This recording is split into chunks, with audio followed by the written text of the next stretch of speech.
এমন একটা কবিতা পড়ো, প্লুটো গ্রহ পর্যন্ত শোনা যায়। ভাবলে অসম্ভবের দরজা শুধু কল্পনায় খোলে, মাটিতে তা পাথরের চাই। আমরা কি চাই এমন একটা কবিতা লেখো যেন মহাভারতে থেকে মায়া সভ্যতা পর্যন্ত পঠিত হয়? ভাবলেই অবাস্তবের শিকড় শুধু শিশুপাঠ্য গল্পে ছড়িয়ে ছিটিয়ে থাকে। আমরা বলবো কাকে?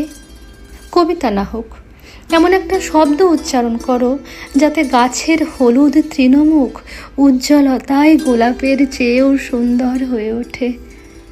এটুকু অন্তত পারবে। তাও যদি না পারো, ততদিন কবিতা লিখো না, যতদিন নিজে একটা কবিতা হয়ে উঠছ, যতদিন নিজে একটা কবিতা হয়ে উঠছ।